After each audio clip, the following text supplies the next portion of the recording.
Turning point ठरतो प्रत्येक मुलीच्या आयुष्याचा, की लग्न हे खूप मोठी गोष्ट असते, की लग्नाआधीचं आयुष्य आणि लग्नानंतरचं त्यामध्ये खूप मोठा सपोर्ट हा मला माझ्या आईचा होता.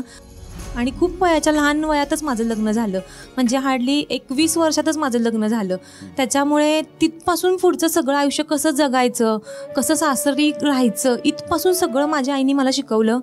त्याचबरोबर माझ्या आईला पण मी एक गोष्ट शिकवली अशी, की तिला गाडी शिकता येत नव्हते. गाडी? हां, टू व्हीलर ही शिकताना तिला खूप असं म्हणजे वाटायचं की मी गाडी घेऊन पडेन कुठेतरी किंवा काहीतरी होईल. पण जेवढ्या लवकर मी गाडी शिकले 7वीमध्ये असतानाच, तशी ती शिकली नाही.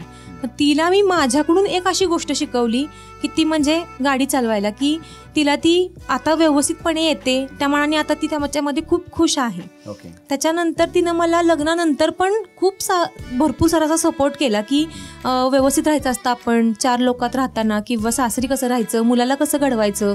त्याचबरोबर लग्न आणि शिक्षण हे दोन्ही पण महत्त्वाचं आहे. त्याच्यामुळे लग्न संसार पण सांभाळायचा, प्लस शिक्षण करायचं. आणि त्याच्यानंतर मी जॉबला लागले आत्ता, आणि आता मी PhD करते. त्याच्यामुळे ह्या गोष्टीपर्यंत येण्यासाठी जेवढा मला आई वडिलांचा सपोर्ट आहे, तेवढाच मला सासू सासरे आणि मिस्टरांचा पण सपोर्ट आहे. ओके, बरं, जेव्हा तू सासरी जात होतीस तेव्हा काय सांगितलं आईने तुला जाताना सासरी? आईने मला एवढंच सांगितलं होतं की आदर ठेवून वाग, म्हणजे सासू सासरे बाकी तुमचे कोण नातेवाईक असतील त्या सगळ्यांचा. तो आदर ठेवूनच मी आजपर्यंत राहत आलेली आहे. त्याच्यामुळे तो खूप मोठा एक म्हणजे ते संस्कारातला पहिला भागच आहे तो, की एक आदर ठेवणे आणि लोकांचा मान ठेवणे. हेच मला खूप चांगलं शिकवलं. आणि तिने जाताना हेच सांगितलं की लोकांचा आदरच ठेव फक्त. अच्छा, हां, मला तर आईंना विचारायचंय. आई, आधी सगळ्यात तुमचं नाव सांगा बरं. माझं नाव जयश्री राजेंद्र लावंगरे. ताई, लग्नाच्या आधी तुझ्या बरोबर असताना काय काय म्हणजे अशा काय जबाबदाऱ्या होत्या, कशा पद्धतीने तू मुलांना वाढवलंस? आमची जॉईंट फॅमिली, जॉईंट फॅमिलीमध्ये सगळ्यांना बघून, सासू सासरे दीर जाऊ नणंद सगळ्यांना बघून आपल्या मुलांना पण बघायचं, ही तारेवरची कसरत असते. बरोबर. आणि त्यातून सर्वांना सांभाळून घेऊन मुलांवरती पण चांगले संस्कार करणे ही सुद्धा तितकीच जबाबदारीची गोष्ट असते. मग ती पाळताना थोडी कसरत व्हायची. कधी कधी मुलांच्याकडे लक्ष देताना त्यांच्याकडे दुर्लक्ष व्हायचं, कधी त्यांच्याकडे लक्ष देताना मुलांकडे दुर्लक्ष व्हायचं.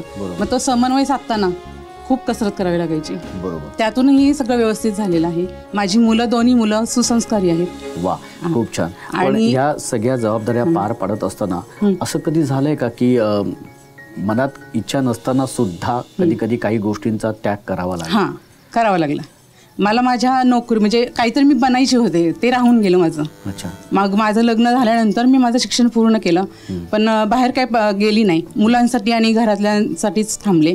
आणि माझं जे स्वप्न होतं ते मी माझ्या मुलीमध्ये बघितलं आणि तिला घडवलं. पहिलंच मूल माझं म्हणजे आई होण्याची जी भावना असते ती मला तिच्यातून मिळाली. आणि ती भावना शब्दात व्यक्त करता येत नाही. बरोबर. कोणालाही करता येणार नाही शब्दामध्ये व्यक्त. बरोबर. ओके. पण असा ताईचा असं कुठला प्रसंग आठवते की त्यावेळेला ती खूप तू रागवली असेस तिच्यावर? हां, असं एखादा प्रसंग आठवतो? काय असा प्रसंग होता तो? ती स्कॉलरशिपमध्ये बसलेली. अच्छा. 4थीला. आणि सर सुद्धा सांगायचे आणि तिचे पहिल्यापासूनचे मार्क्स 100 पैकीच होते. पण तिने शेवटच्या वेळेला काय केलं ते काही कळालंच नाही. ती एकतर घाबरली असेल किंवा त्यामुळे तिचे मार्क्स कमी आले. त्यावेळेस मी खूप रागवले होते, कारण तिला काहीतरी देण्यामध्ये मी कमी पडले हाच खरा माझा राग होता, की मी तिला वेळ देऊ शकले नाही. त्यामुळे ती स्कॉलरशिपमध्ये पहिल्या रँकमध्ये बसली नाही. ओके, तेवढंच, बाकी नाही ते. अच्छा. पण मला ताईला विचारायचं आहे की ताई, हा जो सगळा त्याग आईने केलेला आहे, आपण जेव्हा आई असते समोर असते तेव्हा आणि आपल्याला दिसत असतं, पण आपण कधी तिला असं बोलत नाही किंवा असं व्यक्त होत नाही.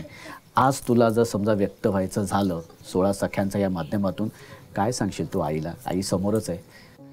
आईचे खूप मनापासून आभार मानते की तिनं मला लहानपणापासून ते आत्तापर्यंत म्हणजे लग्न झाल्यानंतर सुद्धा सपोर्ट केलेला आहे. म्हणजे सांगूही शकत नाही. म्हणजे मला खूप असा अभिमान आहे तिचा, की ही माझी आई आहे, मला हीच आई, मला जन्मोजन्मी हीच आई लाभो, एवढंच सांगेन. डोळे पाणवले ताई. कारण का अशी आई मिळणं ह्याला भाग्यच लागतं, खूप मोठं भाग्य लागतं.